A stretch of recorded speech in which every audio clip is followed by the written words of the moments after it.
আসসালামু আলাইকুম, আমন্ত্রণ জানাচ্ছি ফব টিভি নিউজ আপডেটে। সঙ্গে আছে আমি ইমতিয়াজ আহমেদ।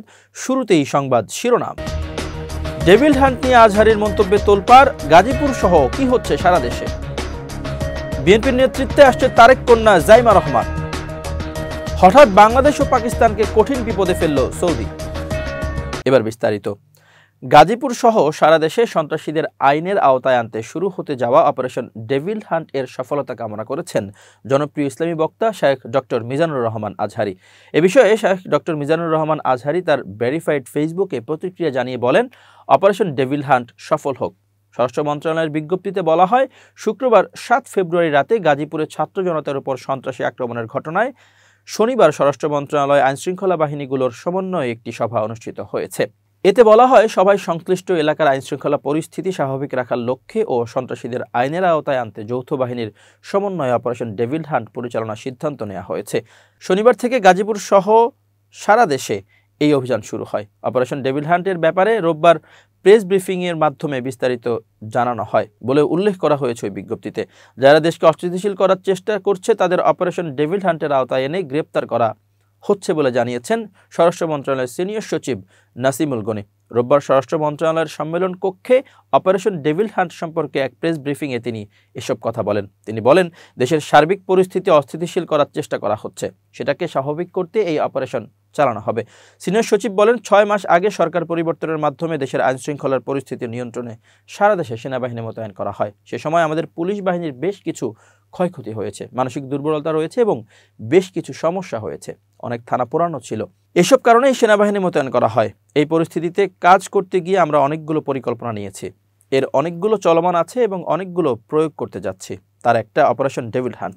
তিনি বলেন, এই অপারেশন যৌথভাবে সবাই মিলে একটা ফোকাসড ওয়েতে কিছু কাজ করবে। দেশের স্থিতিশীল অবস্থাকে অস্থিতিশীল করার চেষ্টা হচ্ছে, সেটাকে নিয়ন্ত্রণ করার জন্য এই অপারেশন চলবে।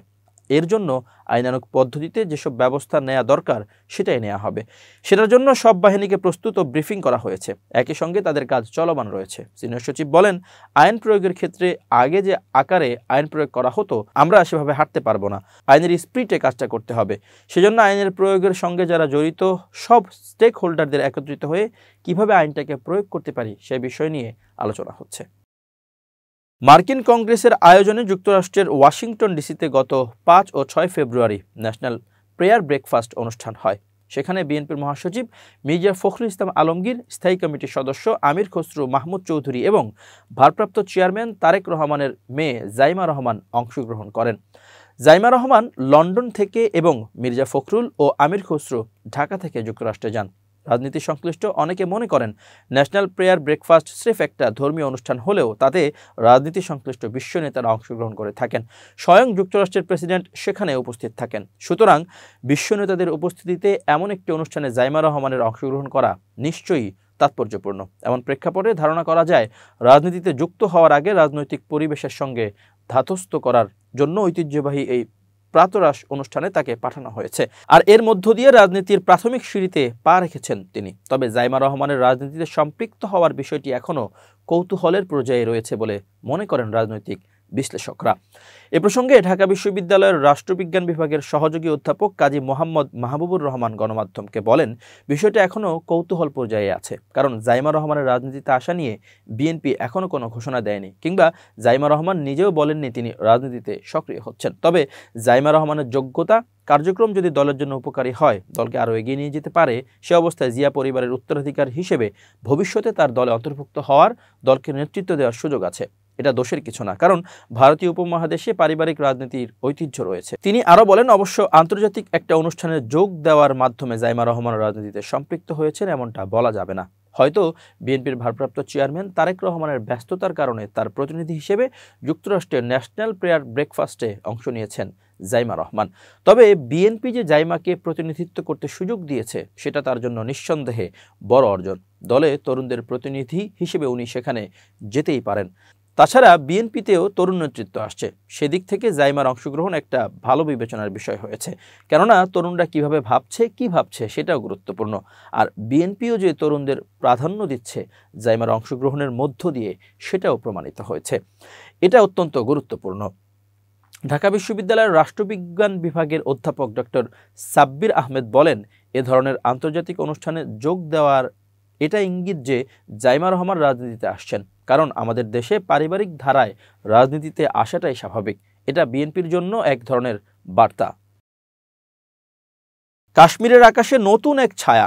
এবার পাকিস্তান অধিকৃত কাশ্মীরে প্রকাশ্যে দেখা গেল ফিলিস্তিনের স্বাধীনতাকামী সংগঠন হামাসের প্রতিনিধিদের। স্বাধীনতা নিয়ে সবসময় সতর্ক ভারত একে নিরাপত্তা সমস্যা হিসেবে দেখছে।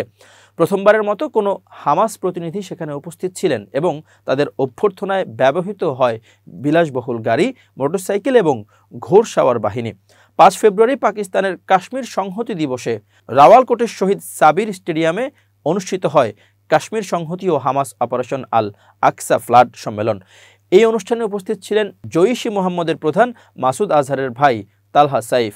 এবার সেই মঞ্চেই দেখা গেল হামাসের প্রতিনিধি ডক্টর খালিদ আল কাদুমিকে। হামাসের এই উপস্থিতি শুধু একবারের ঘটনা নয়, বরং দক্ষিণ এশিয়ায় প্রভাব বিস্তারের পরিকল্পনার অংশ বলে মনে করছেন বিশ্লেষকরা। হজ ও ওমরা পালনে আসা ব্যক্তিদের অতিরিক্ত ভিড় ঠেকাতে ভিসা নীতিতে পরিবর্তন এনেছে সৌদি আরব। বাংলাদেশ সহ 14টি দেশের নাগরিকদের জন্য মাল্টিপল এন্ট্রি ভিসা সাময়িক স্থগিত করেছে দেশটি। এখন থেকে এসব দেশের নাগরিকদের সিঙ্গেল এন্ট্রি ভিসা দেওয়া হবে। চলতি মাসের প্রথম দিন থেকেই এই নীতি কার্যকর করেছে দেশটি। খবর ইকোনমিক টাইমস। তালিকায় থাকা দেশগুলো হলো বাংলাদেশ, পাকিস্তান, ভারত, মিশর, Algeria, Ethiopia, Indonesia, Iraq, Jordan, Morocco, Nigeria, Pakistan, Sudan, Tunisia এবং ইয়েমেন। প্রতিবেদনে বলা হয়, এখন থেকে দেশটি পর্যটন, ব্যবসা এবং পারিবারিক সফরের জন্য সিঙ্গেল এন্ট্রি ভিসা চালু করবে। এক্ষেত্রে সর্বোচ্চ 30 দিনের জন্য ভিসা দেওয়া হবে। তবে হজ, ওমরাহ, কূটনৈতিক এবং রেসিডেন্সি ভিসার নিয়ম অপরিবর্তিত রয়েছে। তাছাড়া গত 1 বছরের দেয়া মাল্টিপল এন্ট্রি ভিসাও অনির্দিষ্টকালের জন্য স্থগিত রয়েছে। কর্তৃপক্ষ জানায়, কিছু ভ্রমণকারী দীর্ঘমেয়াদী ভিসায় প্রবেশ করে অনুমতি না নিয়েই হজ করছেন, আবার কেউ কেউ অবৈধভাবে থেকে গেছেন। অনুমতি না নিয়ে হজ করতে আসা ব্যক্তিদের চাপে তীব্র ভিড়ের সৃষ্টি হয়, ফলে এই সিদ্ধান্ত নেওয়া হয়েছে। এদিকে এই সিদ্ধান্তকে সাময়িক বলেও কবে নাগাদ পুনরায় চালু হতে পারে তা বলেনি কর্তৃপক্ষ। প্রিয় দর্শক, শেষ করছি ফব টিভি নিউজ আপডেট। আজ এ পর্যন্তই। ভিন্ন খবর নিয়ে দেখা হবে অন্যদিন। নিজেকে আপডেট রাখতে সাবস্ক্রাইব করুন চ্যানেলটি। নিয়মিত লাইক, কমেন্ট ও শেয়ার করে ছড়িয়ে দিন সর্বত্র। সুস্থ থাকুন, নিরাপদে থাকুন। আল্লাহ হাফেজ।